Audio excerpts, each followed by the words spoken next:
왕손 천민이 되다 조선 최고의 갑바치 이옥견. 여기 한 사람이 있습니다. 그의 삶을 이야기하기 위해선 우리는 시간을 거슬러 가장 화려했던 왕궁의 전각과 가장 어둡고 후미진 골목의 냄새를 동시에 떠올려야만 합니다. 한 인간의 몸에 지존의 피와 천민의 땀이 함께 흘렀던 기이한 운명. 태어날 때는 가장 고귀한 왕의 핏줄이었으나 살아낸 시간의 대부분은 가장 낮은 자의 이름으로 버텨야 했던 사람. 스스로 밑바닥으로 걸어 들어가 마침내 자신의 손으로 켜켜이 쌓인 운명의 껍질을 벗겨낸 사람. 이것은 우리가 잠시 잊고 있었던 조선의 한 귀퉁이에서 가장 찬란하게 빛났던 이름, 세종대왕의 증손자이자 조선 최고의 갑바치였던 남자 이옥견의 이야기입니다. 이야기의 시작은 조선이라는 나라가 가장 큰 문명의 꽃을 피웠던 15세기 위대한 군주 세종의 시대로부터 뻗어나옵니다. 이옥견. 그의 몸에는 세종의 넷째 아들이었던 한남군의 피가, 다시 말해 성군이라 칭송받는 왕의 피가 흐르고 있었습니다. 그가 태어났을 때 그의 앞날은 탄탄대로처럼 보였을지도 모릅니다. 종친으로서 학문을 익히고 예를 닦으며 국가의 어른으로 존경받는 살. 그것이 그에게 주어진 당연한 길처럼 보였습니다. 하지만 역사의 물줄기는 언제나 예측하지 못한 방향으로 흐르곤 합니다. 할아버지 세종이 세상을 떠나고 병약했던 아버지 문종마저 일찍 승하하면서 조선의 왕좌에는 어린 단종이 오르게 됩니다. 불안정한 옥좌를 탐하는 야심가의 눈빛이 번뜩이던 시절. 그중 가장 뜨거운 욕망을 품었던 이는 단종의 숙부 수양대군이었습니다. 결국 1453년 훗날 세조가 되는 수양대군은 피해 숙청, 계유정난을 일으켜 권력을 장악합니다. 김종서와 황보인 같은 원로 대신들이 무참히 살해당했고 왕실은 공포에 휩싸였습니다. 이 피비린내 나는 정변은 그러나 끝이 아니었습니다. 세조의 찬탈에 분노한 충신들은 어린 단종을 다시 왕위에 올리려는 비밀스러운 움직임을 시작합니다. 바로 단종 복위 운동입니다. 이 비극적인 사건의 중심에 이옥견의 할아버지 한남군이 있었습니다. 왕의 아들이자 왕의 숙부로서 그는 찬탈의 부당함에 눈감을 수 없었을 것입니다. 성삼문, 박팽년 같은 지편전 학사들과 함께 거사를 도모했지만 운명은 그들의 편이 아니었습니다. 계획은 사전에 발각되었고 관련자들은 하나둘씩 끌려가 모진 고문 끝에 형장의 이슬로 사라졌습니다. 영모라는 죄는 한 개인의 죽음으로 끝나지 않았습니다. 그것은 가문 전체를 뿌리째 뽑아버리는 무서운 형벌이었습니다. 한남군 역시 역적으로 규정되어 머나먼 유배지로 쫓겨났고 그가 이룬 모든 것, 그의 가족이 누리던 모든 것은 한순간에 잿더미가 되었습니다. 이때 이옥견은 어떤 모습이었을까요? 아마도 모든 것을 빼앗긴 채 두려움에 떠는 어린 소년이었을 겁니다. 어제까지 왕손이라 불리며 칭송받던 삶은 간데없고 오늘은 역적의 후손이라는 손가락질을 온몸으로 받아내야 했습니다. 세상의 냉혹함과 권력의 무정함을 그는 너무도 어린 나이에 뼈저리게 깨달았을 것입니다. 관직에 나아갈 길은 막혔고 재산은 몰수되었으며 양반 사회의 그 누구도 역적의 가문과는 손을 잡으려 하지 않았습니다. 하루아침에 이옥견과 그의 가족은 사회적으로 완벽하게 고립된 섬이 되어버렸습니다. 일부 천민의 길, 장인의 탄생. 생존은 처절한 문제였습니다. 몰락한 왕족에게 남은 것은 아무것도 없었습니다. 굶주림과 멸시 속에서 이옥견은 매일같이 고민했을 겁니다. 이대로 쓰러져 갈 것인가 아니면 어떻게든 살아남을 것인가. 살아남는다면 과연 어떤 방법으로 이 막막한 현실을 돌파할 것인가. 그때 그의 눈에 들어온 것이 있었습니다. 바로 시장 바닥의 장인들이었습니다. 땀 흘려 무언가를 만들고 그것으로 정직하게 돈을 버는 사람들. 특히 그의 발길을 멈추게 한 것은 가죽을 만지는 이들 갓밭이었습니다. 갓밭이 조선시대 산홍공상의 신분 질서에서 가장 낮은 곳에 위치한 천민이었습니다.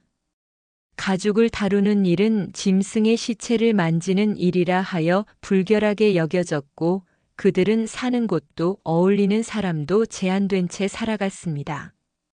이옥견의 선택은 그래서 파격적이었습니다. 그는 뜬구름 같은 왕손의 자존심을 버리고 가장 현실적이고 가장 밑바닥의 길을 택하기로 결심합니다. 이것은 단순한 생계 수단을 넘어 역적의 후손이라는 낙인을 지우고 오직 기술자로서 자신의 존재를 증명하려는 처절한 의지였을지도 모릅니다. 그는 이웃의 갓바치를 찾아가 스승으로 모시겠다고 머리를 조아렸습니다. 그의 행색과 말투에서 범상치 않음을 느낀 스승은 처음에는 의아해했겠지만 삶의 벼랑 끝에 선 그의 진심을 외면할 수는 없었을 겁니다. 그렇게 이옥견의 새로운 삶이 시작되었습니다. 공방은 역한 가죽 냄새와 땀 냄새로 가득했습니다. 부드러웠을 그의 손은 무거운 가죽을 나르고 날카로운 칼에 베이고 뻣뻣한 가죽을 꿰매는 바늘에 찔려 온통 상처투성이로 변해갔습니다. 밤이 되면 모두가 잠든 공방에 홀로 남아 그는 달아빠진 가죽 조각들을 붙들고 씨름했습니다. 낮에 스승의 어깨 너머로 보았던 손동작을 수백, 수천 번이고 반복했습니다. 그의 손은 점점 더 단단해졌고 그의 눈은 가죽의 미세한 결까지 읽어낼 수 있게 되었습니다. 어쩌면 그의 몸속에 흐르던 왕가의 피가 남다른 미적 감각으로 발현되었던 것일까요? 그는 단순히 튼튼한 신발을 만드는 것에 그치지 않았습니다. 그는 신발의 선과 각도, 가죽의 색 조합과 장식의 배치까지 고심했습니다.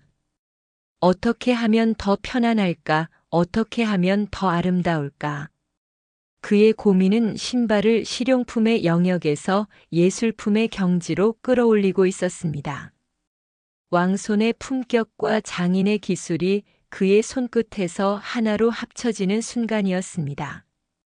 이부 손끝에서 피어난 명성. 좋은 물건은 스스로 이름을 알리는 법입니다. 이옥견이 만든 신발은 아름아름 입소문을 타기 시작했습니다. 처음에는 같은 천민들 사이에서 곧이어 시장의 상인들 사이에서 그의 솜씨가 회자되었습니다. 어느 갓바치가 만든 신은 모양새도 곱고 몇 년을 신어도 해지지가 않는다더라. 이 소문이 마침내 한양에서 가장 유행에 민감한 이들의 귀에까지 들어갔습니다. 바로 당대의 멋쟁이 한량들과 기생들이었습니다. 그들은 아름다움을 알아볼 줄 아는 눈을 가졌고 좋은 물건을 소유함으로써 자신의 가치를 드러내고자 했습니다. 누군가 이옥견의 신을 신고 나타나면 곧 연회장의 모든 시선이 그 발끝에 쏠렸습니다. 유려한 곡선으로 빠진 코, 질 좋은 가죽에서 은은하게 나는 광택, 한 땀 한 땀 정성이 들어간 꼼꼼한 바느질. 그의 신발은 당대의 그 어떤 갓바치도 흉내낼 수 없는 품격을 지니고 있었습니다. 곧 이옥견의 신을 신지 않으면 멋쟁이가 아니다라는 말이 공공연하게 퍼져나갔습니다. 그의 작은 공방 앞에는 값비싼 비단옷을 차려입은 양반 자제들과 그들의 심부름을 온 하인들이 줄을 서는 진풍경이 벌어졌습니다. 어제의 천민은 오늘 한양의 유행을 창조하는 트렌드 세터가 된 것입니다. 그는 자신의 이름 옥견처럼 옥같이 단단하고 변치 않는 물건을 만들었습니다. 단순히 비싼 재료를 쓴 것이 아니었습니다. 그는 신을 사람의 발 모양과 걸음걸이까지 고려하여 신는 이에게 꼭 맞는 맞춤신을 제작했습니다. 이것은 단순한 사치가 아니라 사람에 대한 깊은 이해에서 비롯된 장인 정신의 발로였습니다. 그의 이름 앞에는 더 이상 역적의 후손이라는 수식어가 붙지 않았습니다. 사람들은 그를 조선 최고의 갑밭이라 불렀습니다. 그는 자신의 손으로 세상이 자신에게 씌운 굴레를 깨뜨리고 새로운 이름을 얻은 것입니다. 신분 제도의 벽이 그 무엇보다 높고 단단했던 조선 사회에서 오직 기술 하나만으로 세상의 인정을 받아낸 실로 놀라운 일이었습니다. 3부 다시 찾은 이름 이옥견. 시장의 명성은 마침내 가장 높은 담장 궁궐을 넘었습니다. 어떤 경로였는지는 명확히 전해지지 않습니다. 아마도 그의 신을 신은 어느 신하가 임금의 눈에 띄었을 수도 있고 그의 명성을 익히 들은 궁중의 누군가가 왕에게 고했을 수도 있습니다. 중요한 것은 한낱 갑바치의 이름이 어좌에까지 전해졌다는 사실 그 자체였습니다. 왕은 그의 기구한 사연을 전해 듣게 됩니다. 세종대왕의 피를 이은 왕손이 역사의 광풍에 휩쓸려 천민이 되었고 이제는 자신의 힘으로 일어서 조선 최고의 장인이 되었다는 이야기. 이 파란만장한 삶의 이야기는 왕의 마음을 움직이기에 충분했습니다. 마침내 이옥견은 궁으로 부름을 받습니다. 죄인의 후손이 되어 쫓겨나듯 떠나야 했던 그곳에 이제는 조선 최고의 기술을 가진 장인으로서 당당히 입궐하는 것입니다. 그의 눈에 비친 궁궐의 모습은 어떤 느낌이었을까요?